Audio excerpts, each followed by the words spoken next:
How do you like that for an intro? I like it better than Johnny Gargano's new entrance music. Oh, Welcome to Weekly Wrestling Heat, guys. Elias here with my boy Moise. It's a two-man crew tonight, but tomorrow we'll hopefully be back with Money in the Bank predictions for Sunday's show.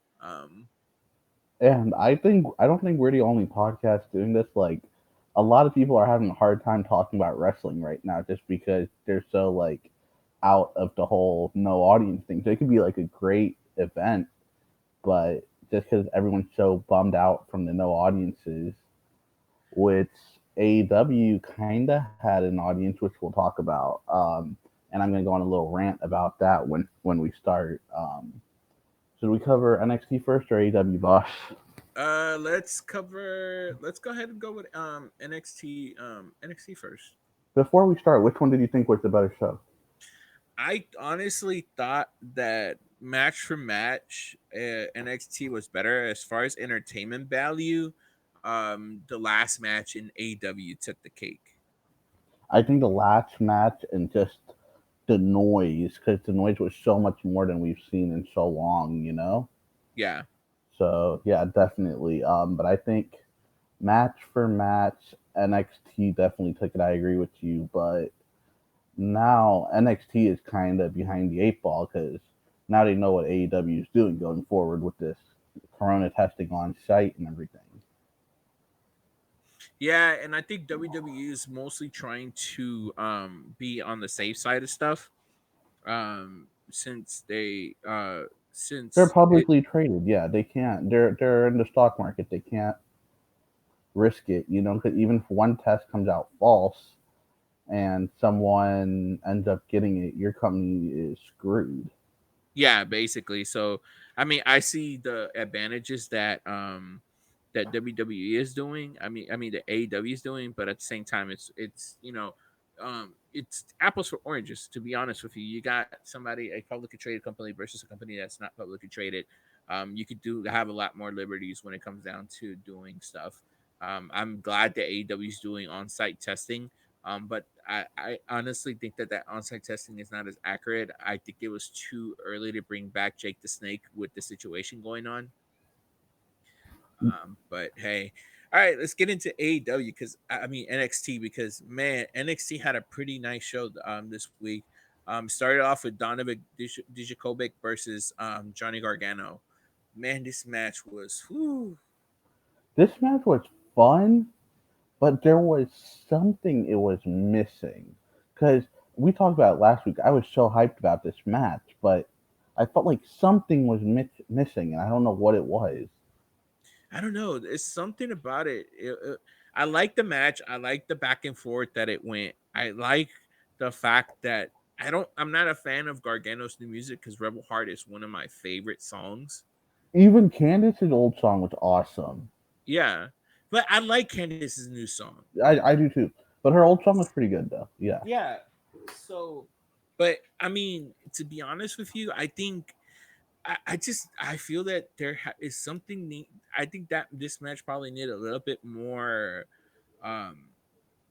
a little bit more um Maybe, flow to the match. yeah, so what I think it is I want to see a little more desperation out of Johnny because he is going up against someone almost triple his size, you know, in height.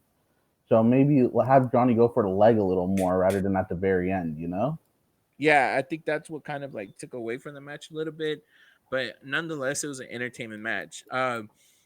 I think this next match actually was one of my favorite matches. Akira Tozawa versus Jack Gallagher in Dude, the people slept on this match. Like, people are like, oh, I don't care about this cruiserweight tournament except for Drake Maverick. And they're not watching the matches we're getting. Even when we got Swerve last week and Phantasma, it was a good match. And I think a lot of people. So I watch NXT one day and I watch AEW the next, or vice versa, yeah. depending on whatever I'm in the mood for. But if you're watching them separately, you really enjoy. Like, the cruiserweight matches are some of the best matches on both shows, I would say, Yeah, no, I on agree. all four shows across the board, I would say. And people are sleeping on it because they're so invested in the Drake Maverick storyline. That's the only match they're caring about, which is why I kind of agree with Angel. I wish they would have let Atlas admit, and like say he's a gay athlete, because maybe he would have got a little more support behind him. Phantasma is weird because it seems like this is just building to another storyline for him, and then I just don't like the fact that Tozawa is looking so good in this tournament, but getting his ass whooped on Raw every week. Yeah, I mean, I agree. I think this was great. I think they've been doing a great job at highlighting the cruiserweight division lately. And it's going to be interesting how the buildup is to the win of this tournament, to when the travel restriction ends and we get Jordan Devlin back, and that's going to Dude, be that match is going to be badass. I already could tell because Jordan Devlin already has a lot of anger because of this tournament. Like, so and it's not just him. Like, you'll have, yeah, they're on the bottom of 205 Live, but you'll have the Bollywood boys back. So maybe they'll do something with gender, the Singh brothers. You'll have them back because they're stuck in Canada right now. Um, Kalisto's supposed to be coming back from an injury. Who knows? Maybe they'll split him away from Lucha House Party and he'll go into the cruiserweight title scene. Um, but yeah, and people like are people don't know about Akira Tozawa that much. Like, this dude used to get down in PWG and Dragon Gate. even in the tournament and like when he first got into WWE and NXT and stuff like that, Akira was over. I'm amazed that people are sleeping on this. Like even Jack Gallagher. Jack Gallagher is like one of the like best British wrestlers out there. You know what I would have liked if they did a callback and had Titus just to provide some noise for Tozawa on like the outside. Yeah, Because if Tozawa and let's say Tozawa and what's his face, Maverick meet in the final, if the way Titus is such a clear talker, like he could make you feel sympathy, but he could also make you be like, yeah, I feel sympathy for Drake, but Tozawa got screwed in this last cruiserweight run because he only had the title for a day. yeah, Yeah, so I think something like that would have been good, especially because they're not using Titus. And and you could add a quick backstage thing right after both of them got eliminated by Lashley. yeah, and you know what's interesting? Tozawa is actually the only unbeaten competitor in Group B. He's 2-0. Yeah, So this is gonna be interesting. All right. The next match was Zia Lee versus Chelsea Green. Another great showing from Chelsea Green. yeah, dude. I think she jumped a little too high on that "I'm prettier." It's kind of scary sometimes. Yeah.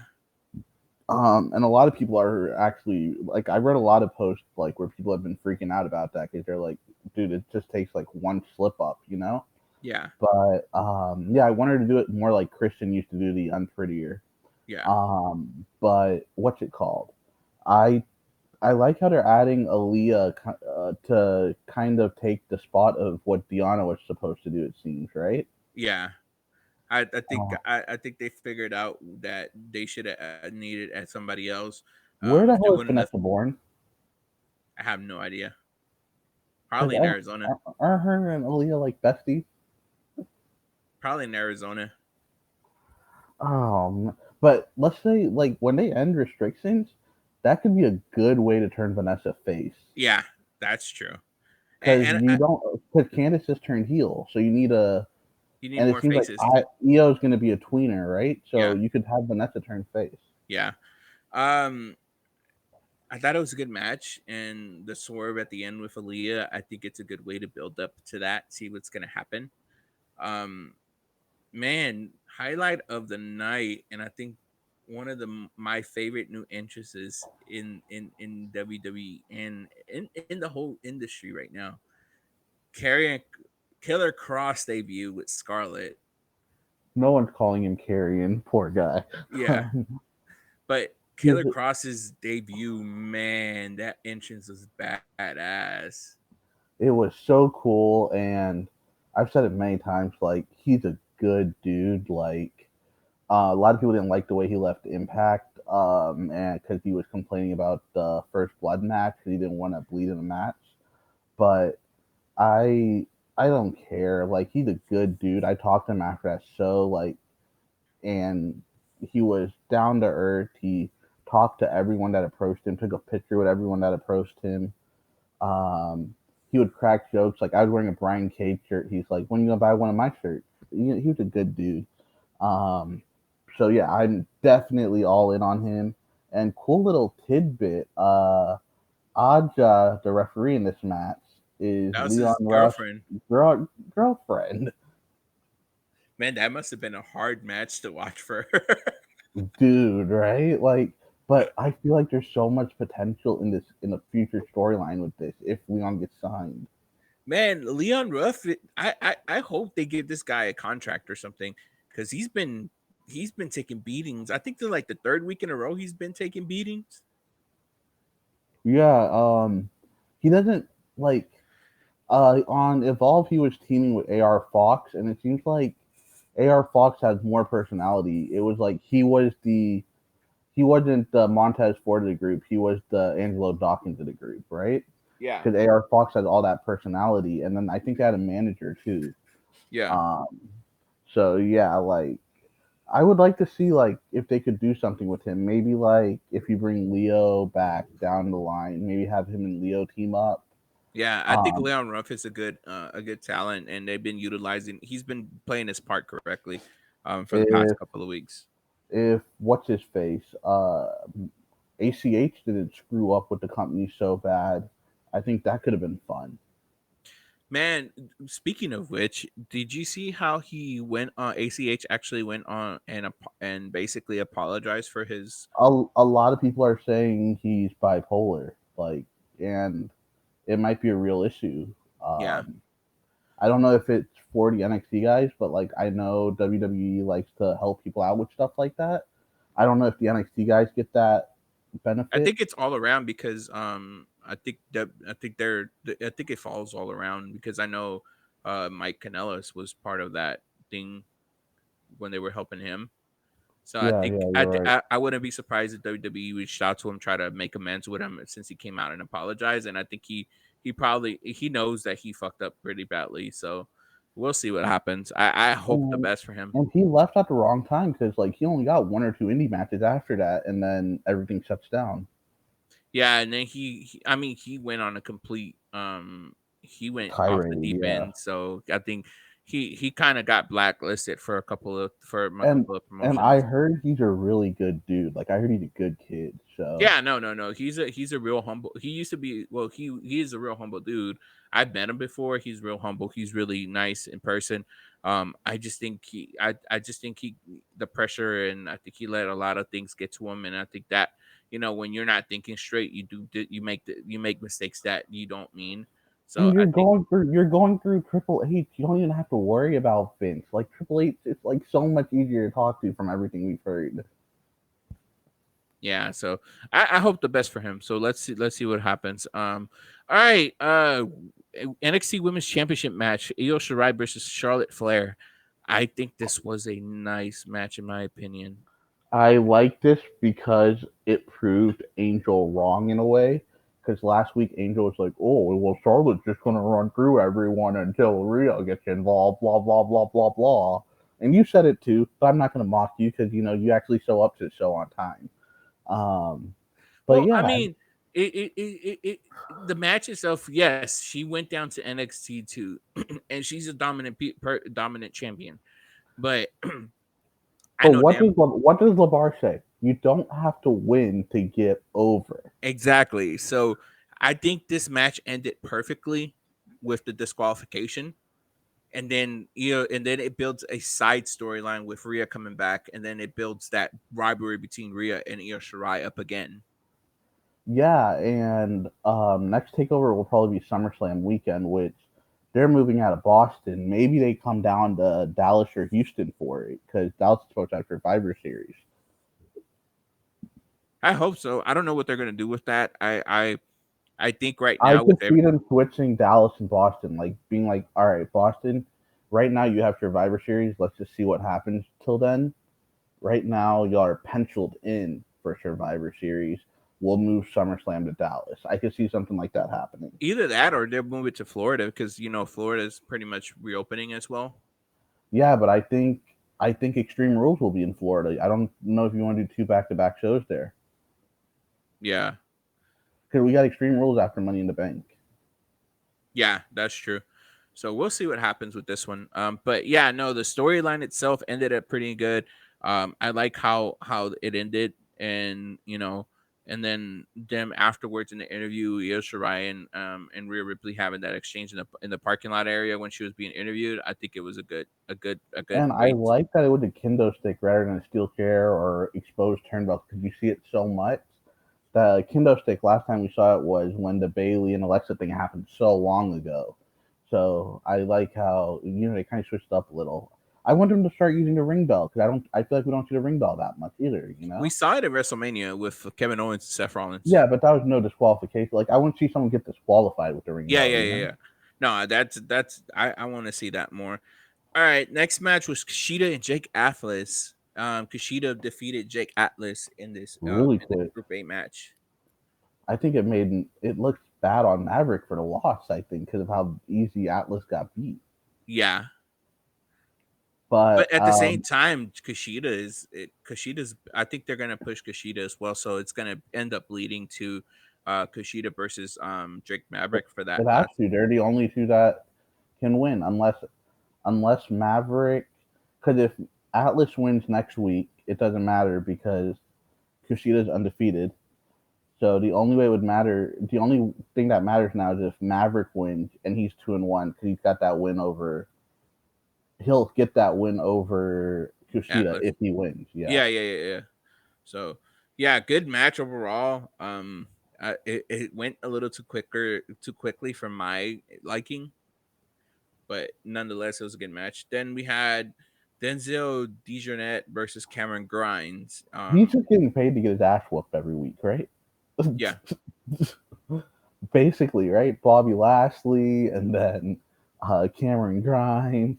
He's just getting thrown in there with all these dudes. and then my favorite part of this was when afterwards Grimes actually mentioned Finn Balor, and then Finn Balor showed up. We skipped the Finn Balor promo. Yeah. I forgot Um, about that one. my favorite line was, "Most of y'all win and get over, but if you face me, you're gonna get buried." I love that line. Oh. That was that was funny. Yeah, and you could see Triple H like pushing the envelope a little more with these words that are banned from Vince. Yeah, I mean, I think since they gave him, I guess, the promotion slash demotion to be focused over NXT, I think he's done a great job at pushing the product to be better. Sometimes it might not be as entertaining as AEW, but as far as action, in ring action, NXT delivers every week. I haven't seen a match that I can say was pretty bad from I NXT. think I think aside from Jericho, Cody and MJF on the mic, I think everyone in NXT I prefer on the mic over the other roster. Yeah, I agree on that one. Oh, and Matt Hardy, obviously. But Yeah. yeah, So, but yeah, no, I'm actually, and then he also basically is basically trying to, I think he already kind of figured out who attacked them, but I'm interested to see who they reveal to that who attacked them. yeah. I'm wonder. I don't think they're gonna go to Walter Way with it.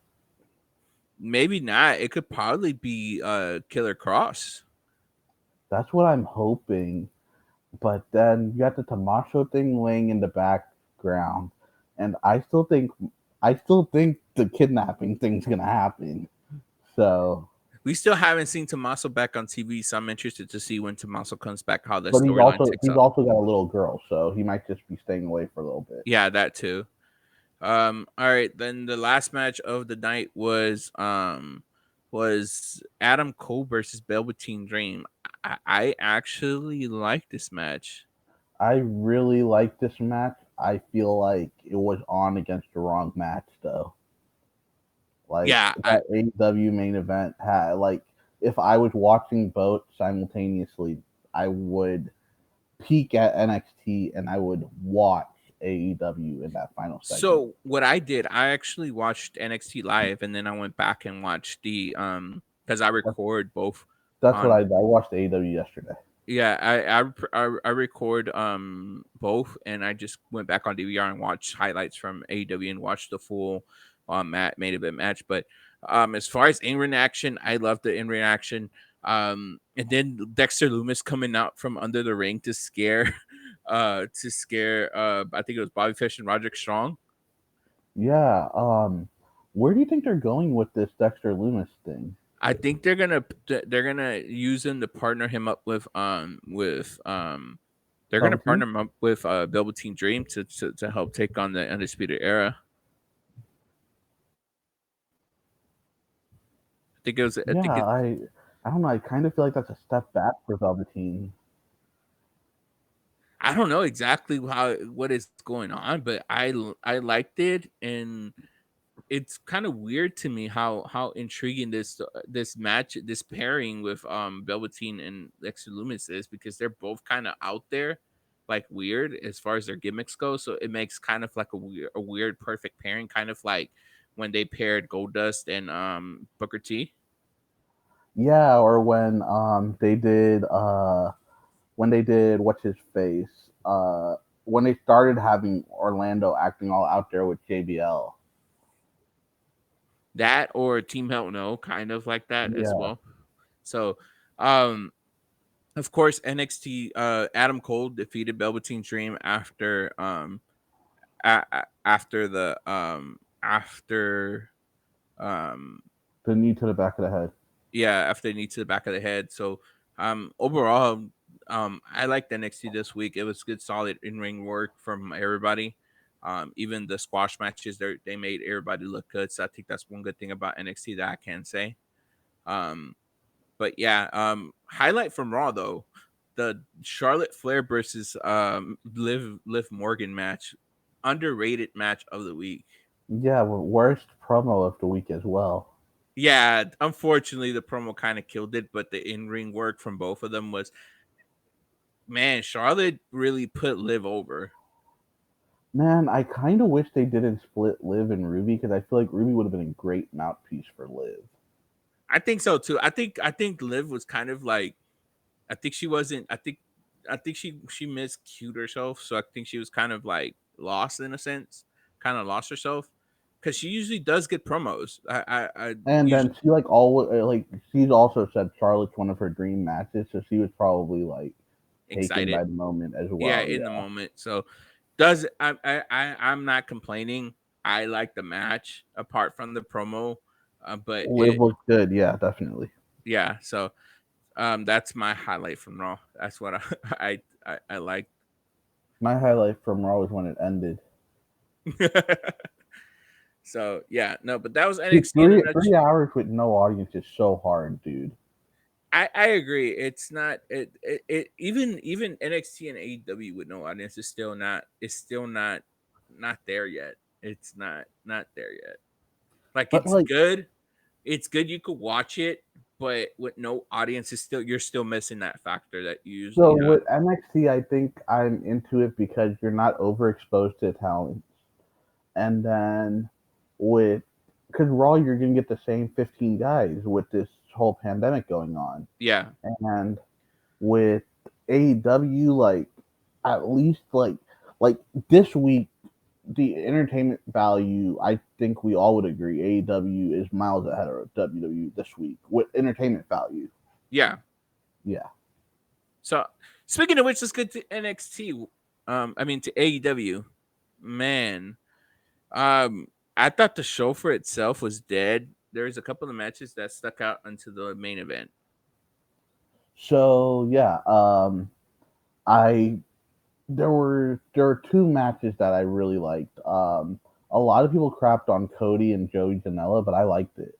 Yeah, I like that match. I think it was. I think it highlighted.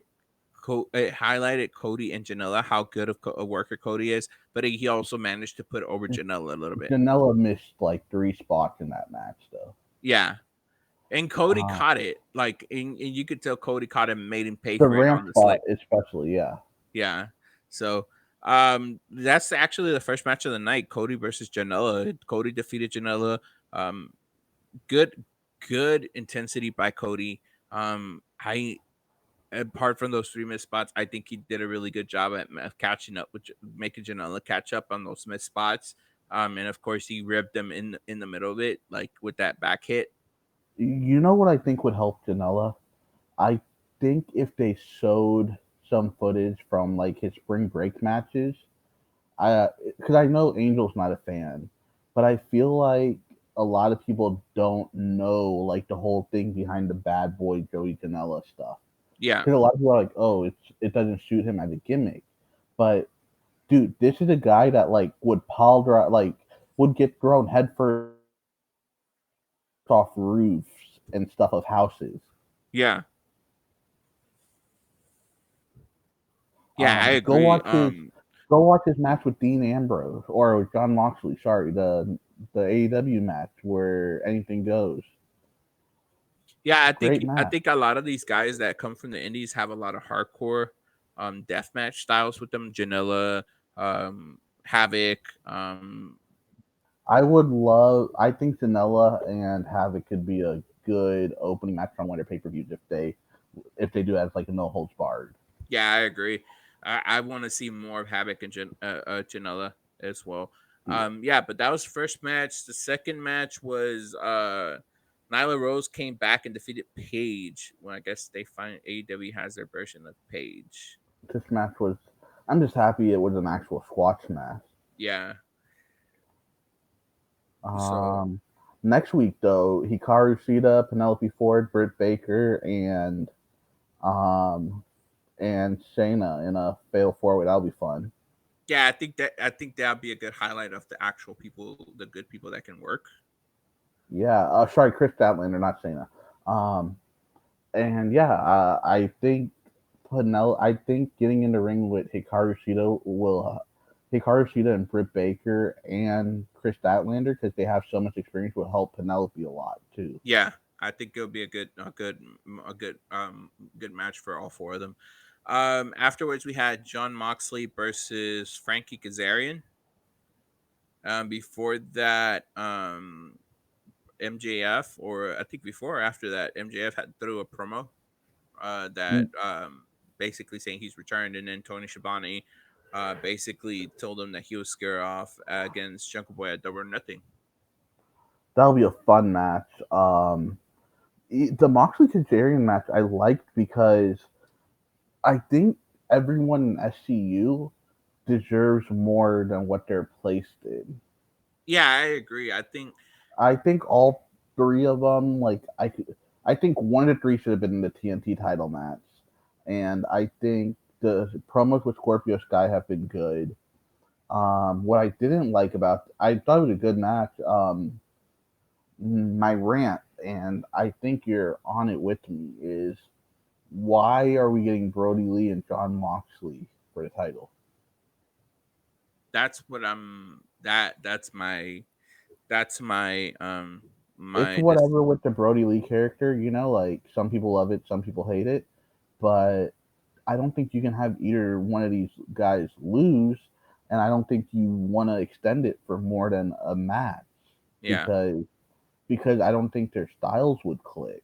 I don't think so either. But at the same time, so one of my favorite Instagram pages right now that kind of trolls AW is Burying Smarks on Instagram.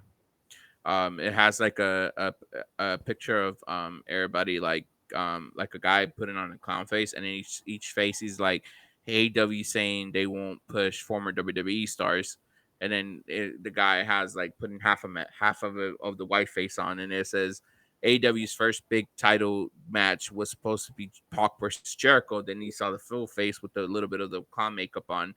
And then it says AW's next huge pay per view feuds for the title saw all former WWE talent Jericho, Pac, Cody, and Jake Hager. And then it shows him putting on the clown hair. And it says next up, Moxley defending his world title. Yet another former WWE talent, enter Brody Lee. Dude, you know who they should? I wish they would have done Wardlow instead. I think I Wardlow could take the loss. I agree. I think if in this one, So it here's my honest opinion. If Moxley loses this match against Brody Lee, it will hurt Moxley, in my opinion. I think it hurts both of them because I don't think Brody Lee needs a title. It's kind of like the I can't believe I'm saying this. It's kind of like the Fiend. Like I don't think he needs the title. Yeah, I agree, and but it hurts Moxley more because it's like, okay, you really haven't defended your title against anybody that's like big. I mean, yeah, you had your championship defense match last week, but you got your ass, you got beat up by the inner circle. You never did anything to get them back, and now you're going against Brody Lee. So if Brody Lee loses this match, it hurts him because in the sense that it just kills the whole gimmick with his with the Dark Order. It's just like And it. and Why are then you? like Evil Uno is kind of just there now. Like I don't even know what's going on with this Dark Order stuff. Yeah, so it's just like it's throwing it out in a loop, and you're just like wondering, like, okay, why are we having this match? If you have this match, whoever loses is gonna hurt because it hurts the credibility of their character. Yeah. One thing I read online is Brody gets disqualified because all like three Dark Order members run in, Uh huh. and then you could have God damn it, the Revolt run in and make their debut. Yeah. You know, if they have an audience, I think instead of giving that spot to Revolt, I think Hawkins and Ryder. I think Yeah, but Cody's I well, I don't know. Cody's gonna shine right. You know Cody's gonna shine Ryder. Yeah, But here's another thing before we go on. Sorry, I'm just going on a rant, but um what's his face? People are like, "Oh, AEW can get all these talents." You know, half like most of the talent that was let go is really close or was signed to WWE by Tommy Dreamer. basically And Tommy Dreamer's an impact. impact, yeah. But at the Um, same time, like when you look at some of these people, like I think it was Zack Ryder, so he still hadn't re-signed with WWE. He was in contract negotiations. mhm. So, you know, I'm gonna go on a rant now. So Zack Ryder they basically picked Zack Ryder because he couldn't make his mind up whether he wanted to go or stay. So they made his mind up for him. Yeah, But I saw the podcast between Jericho and the Revolt. I One didn't thing that listen to it. one thing that pissed me off about it was that they basically said that they weren't being used by WWE. So it's like to me, it's like okay, you get you get all you get all these chances to be like you had time with Roman, Orton, Shane, Braun, New Day, Usos. You had the match. Drew, You Drew, had they were part with Drew too. Remember? yeah, Drew. Then you had the match before Survivor Series against the Undisputed Era. How are you not being used? And then you leave the company and you say we weren't being used like we were supposed to. Yeah, I agree. If what Arn Anderson's saying is true and Vince was only using them to turn them into comedy characters, I understand. That's Yeah, fine. You know, you don't want to be a comedy tag team, whatever. Um, but I also like a lot of people in that locker room respect the revival. Like Sasha, Bailey, the Iconics, like all those women that came up with them said that Dash and Wilder helped them a lot. yeah. Uh, Well, I think it was one of the revival guys. It wasn't it was the bald one, the Dash. yeah. He helped Edge. Yeah. So, So, or Scott Dawson's the but bald one. also, Sorry. I think that whole thing with them came. They requested their release a long time ago, Yeah. so they weren't happy there. So then for WWE to go like, all right, you want your release, you got it. You know, don't sit there and come back and complain about the whole situation about you weren't being used, but you had a lot of TV time. Regardless of how you were used, you had more TV time than a lot of the people that were on the roster that weren't getting used. And it shows you the difference between the newer guys that bitch and complain and the older guys like Rhino. Rhino said, I wasn't being used. I asked for my release. And obviously, he left on good terms because he got to come back before his 90 days with Impact. Yeah. And here's the thing. Here's the thing. I could see Tommy Dreamer going up to some of these talents and being like, "Look, yeah, you can go to AEW, or you could work 1 year in Impact, get better at your craft, get over like Lashley and Drew did, and you'll get that big money contract from WWE, which AEW might not give you right now, and you'll who knows, maybe you'll be headlining Mania, or you'll be the opening match of Mania, you Yeah. know?" And I think honestly with all these people released, like I see Deanna Purrazzo going back to the Independence, the Shine, and I um could see her going to AEW or Impact, yes. yeah. But I see Ryder Hawkins. Actually, I won't say Hawkins. I'll say Ryder and Heath Slater. I promise you will be back in WWE before they're done. Yeah. I think Um, right now it's just it sucks for what them. about Rusev? You think Rusev will be back, or you think Rusev will go do his own thing? I don't know. I think he's probably gonna do his own thing for a while. I think the whole contract negotiation stuff that they were doing, I think that was part of his downfall. The same thing with Ryder. You know, if you don't decide what you want to do, if you want to resign or not, they make the decision for you. So I think WWE is going to probably come back to some of these guys after this is over and be like, hey, you know, I know we let you go, but you know, here's another contract. They're going to probably give them more money than they got originally, and they're going to eventually come back. But I think like speaking of the Good Brothers, like Gallows and Anderson, I think they might go back to Japan for a while, and they might end up in AEW eventually. But I rather see them in New Japan go back to Bullet Club. I think one of these tag teams, either the Revolt or Hawkins and Ryder, if they're going to stay together, which everyone wants to see Ryder do a solo run, but I think if you keep Hawkins and Ryder, if you can get them in Impact rather than AEW, I think it would be great for their careers. Cardona Ryder said that him and Hawkins weren't going to tag in the Indies unless it was something big. In one of the podcasts he did, so I don't think we'll see Ryder and Hawkins That's together. even better for Ryder. Like, dude, if Impact lets him go there, like him and H Austin, like the stuff you could do there, like in the X division with like him and Swan when Swan comes back.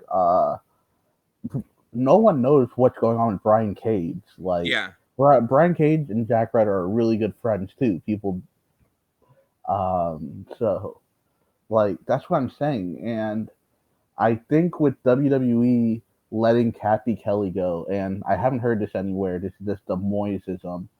I think when everything's back to normal, Melissa Santos will be going to WWE for sure. I think so too. I think she's perfect for that backstage role, and I think they would definitely use it. Wait, who did they go? They let with Kathy Kelly being gone from NXT, I could see Melissa Santos taking that role, I can see that too, honestly.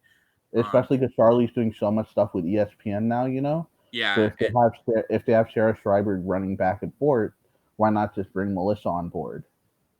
yeah, I agree. And Melissa's close with Cross and Scarlett. Scarlett as well. Yeah, Uh, I wouldn't mind seeing Brian Cage in NXT neither. So I think him and I Killer think Cross. Brian Cage Vince would take one look at him and put him on the main roster. Honestly, Yeah, I agree too. He'll be a good heel. that's his next Batista, dude. If Vince wants to do it, Yeah. All right, let's get back to let's get back to NXT AEW talk. After the match, of course, John Moxley won. And then afterwards, Broly came out and challenged them, and yeah, we're gonna have that match. Afterwards, it was a kind of a squash match, but really quick, are you more? Why am I more excited for the double or nothing undercard than I am for the main the title match? because of who's on it, I'm not Like excited. I'm more M- excited for the undercard than anything. MJF and Jungle Boy could steal a show. Yeah, Um, I think where they're gonna go is they're gonna go Hikaru Shida and Nyla Rose, and Hikaru's been stepping it up, dude. So I think that could be a fun match as well. yeah. And Honestly, they'll probably do Omega and Matt Hardy versus LAX on the lower card too, Yeah, I could see that happening. and that'll be a fun match. Yeah. Afterwards we had QT Marshall versus Lance Archer. Man, Lance Archer is just ruthless in the ring. Yeah, he destroyed QT Marshall, but I think what happened after the match was one of my favorite parts of the week too. Yeah, Britt Baker jumping, delivering the DDT to Brandy Rhodes, and then Jake the Snake Roberts came out with the snake and put it on Brandy. I think Britt, like, because you don't know how long Jake's gonna be there with his health and everything, like maybe they're just using him to get Archer over quick, and then Archer will turn on him. I think Britt would be a great valet for I agree Archer. too, and I think they're trying to build it up to that where it's whenever Cody faces Lance Archer, that Brandy is gonna be at ringside, and then Britt Baker will probably be at ringside Because I for don't think they're gonna do. Lance I Archer. don't think you can't do Britt and Nyla because it's heel versus heel. Yeah. So they'll put Lance Archer, they'll put Britt as Lance Archer's ballet in a sense to try to kind of give Jake a little bit of a break. It's crazy how kayfabe is so dead now, and all these people are like Adam Cole, Britt, Cody, Zack Ryder, Chelsea Green. Like all these Star Wars nerds are hanging out, right? Um, and one of my friends actually texted me this. I want to get your thoughts on it, Elias. It just randomly came in my head. When you see guys like Ryder get released, someone who's close to Miz, Dolph, Randy Orton, you don't think like the upper card guys are gonna be in touch with them and be like, "Yo, I know you're thinking about signing this 3-year deal with AEW, but why not just go work the Indies for 6 months or go do Impact per appearance?" Yeah, And where you're like, if Randy and Ryder are really close, which a lot of people don't know, yeah, um, you can see it on their Instagram how like they're actually like they shoot comments at each other left and right. And Randy's not one of those guys who just talk to anyone. Like if Randy goes to Triple H and says, "Yo, have you seen this Impact match between Jack Ryder and Ace Austin?" I'm just throwing a name out there. Like, and Triple H watches it and gets impressed. Triple H could always call Ryder and be like, "Yo, the main roster thing didn't work, but you were over in NXT with Mojo. How about I just keep you as a single star on NXT?" yeah. I think these guys need to consider their options. Like, to be honest with you, going to AEW is not the answer to a lot of these guys because yeah, they'll get that first pop. Like they'll get that pop for the first 2 months, and then they'll go on the middle card, undercard, or they won't get They'll go any. to dark. Yeah, that's what Yeah, I'm they'll go saying. to dark and they won't get the screen time they want. So it's like, yeah, you don't do the same travel schedule that WWE does, but at the same time, it's not worth it just going on there to get up a cheap pop for the first couple of months, and then you go And unnoticed. and Rusev and Heath Slater could be money in NWA. Yeah, I agree. You know what? I'd rather see Rusev go to NWA because I know Rusev still keeps in touch with what's his name? Barrett, him and Barrett are close. Yeah. Yeah, him and Barrett are close. So I would love to see Rusev in NWA. All right. Afterwards, we had, I guess it was the main event of the night. This Uh, was AEW, guys. Like the stuff we talked about that we were impressed with is what most people were impressed with, and then the rest of AEW is just like, all right, I'm gonna go pee or I'm gonna go make a sandwich. So, yeah. All right. So this was actually the best segment of the night, in my opinion, out of both shows, and it was more entertaining. The street fight with Broken Matt Hardy, Kenny Omega versus Les Sex Gods. fantastic. I agree. It was funny how Matt Hardy did his changes, how he went from Broken Matt Hardy to Matt Hardy, and then he went back to Broken Matt Hardy, which is pretty cool. Um, Yeah, he was locked in that icebox for a minute. It seemed right. yeah, he Um, was changing.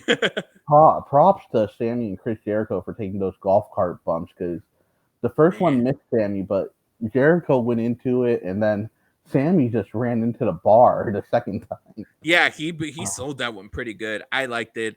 I like how Omega power bombed Guevara into the garage door, oh, the um, moonsault off of the off of the little lift. yeah. Oh man. Yeah, great match. Eventually LAX came out and Hager got involved and they power bombed Matt Hardy and pinned him. So Matt Hardy lost his first match on AEW. Released wrestlers. I hope you're watching that. Matt Hardy lost his debut match. Yeah, Jericho power bomb. They did the Shield power bomb to that was to Matt Hardy, and then Jericho power bombed Omega to the top of that little golf cart. Yeah, yeah. The golf cart one looked kind of brutal because like the way Kenny angled on it. I don't like how they're booking Kenny, but they're in like a corner because Hangman doesn't feel comfortable working right now. Yeah, I don't know exactly how that's gonna work out. I think it ruined a lot of the plans. I don't like But how Omega sold the Judas effect at yeah, the end. he fell kind of late on it, but Yeah, so it was like, eh. I Um, did like the inner circle on the Jacksonville Jaguar scoreboard though. That yeah, was cool. that was the highlight of the night with that one. Um, I don't know. I really don't like how they're booking. I understand since Omega's a EBP that he can't book himself as they would book him. But I mean, come on, this is the guy that this was your MVP signing in a This is sense. your John Cena. Yeah, this is your John Cena, and it's like it doesn't feel like he's the John Cena right now. You're usually Jericho has your big heel character, your big, your big Hulk Hogan as the Jericho, heel. Jericho's your Triple H. Yeah, like you have Jericho being your Triple H. You have Cody being your Shawn Michaels, and then you have freaking what's his face. You just have Kenny just floating there. Yeah, I feel like they need to do more. And honestly, I'm not liking these. I mean, I understand because of this whole situation. I'm not liking how they're booking some of these people. But I do hope that once everything settles, they can improve on booking some of these people. I like how they're booking Guevara. They're building them up correctly, putting them with Darby Hager. Allin and Taz. What the fuck? Yeah, no. Yeah, if Darby Allin did like 15 suplexes in his match, I'd be happy with it. But it does nothing for me. No. And do you think that's the way they're going with it? I think so too. I have a feeling this is where it's gonna go. I'm One not thing I liking will it. give AEW, even though I don't like the pairing right there, they're using managers. Yeah, they are. That's one thing they're doing really well in. But the only thing that's like the golden lining on the Taz and Darby thing, if it happens, is Darby would speak less and you have him be more mysterious. Yeah. Um, but yeah, I hope this swerves us into Taz getting with some heel rather than Darby. Taz Yeah. with Wardlow would be badass if they want to split Wardlow and MJF Yeah, I agree too. because Wardlow does all the suplexes, the F5 variation. Taz could be like his Heyman. Um, I think they could build Wardlow to be the next Brock Lesnar in AEW, to be honest with you. yeah, dude. Wardlow's a beast. And he's athletic. He's ripped. Only complaint people have is his ring gear, which I think will get better as time goes on. Yeah. Um, yeah, so that was both the shows. Wednesday was a good night for wrestling. Um, we definitely things we recommend would be that last match on AEW, the Jake Roberts and Brandy segment on AEW, the women's title match on NXT, the world title match on NXT, and that Gallagher and Akira Tozawa match.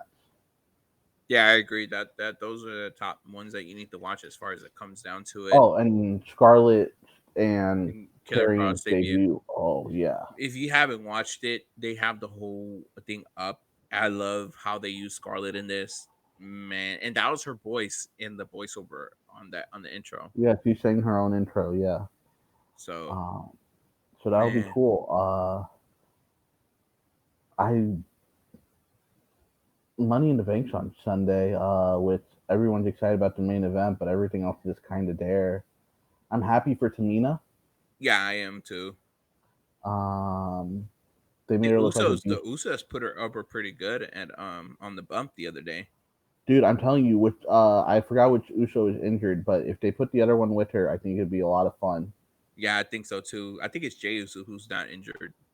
Yeah, I I think if things get back to normal in like 10 states and WWE can start kind of touring again, I think they're just going to go all out. I think they're going to throw the mixed match challenge on Facebook. I think they're going to do as much as they can to recover whatever they lost, or a little portion of whatever they lost, because they lost a lot. I have a feeling once we get back to live crowds, I think I think NXT is gonna go on tour.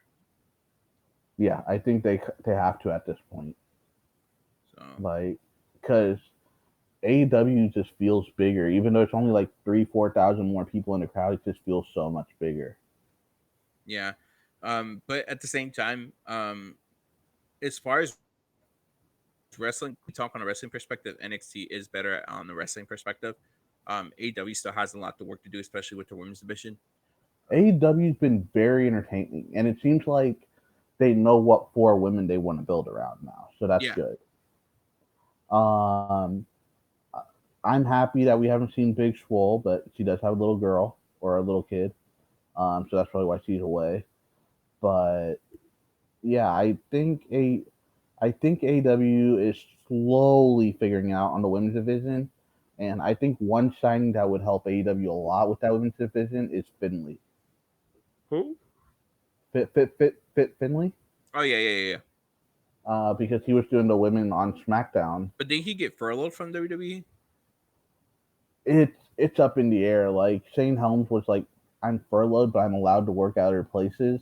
Yeah. So I don't know what that means. Yeah, like I guess it's just a weird thing. Well, I think he's able to do indie bookings because he's still wrestling. Mm, So with him, it's a special situation because he's also a performer. So, I would love to see him do a couple of indie shows before he gets back to WWE. Um, but yeah, nah. Nonetheless, that's it for today's show. We'll be back tomorrow.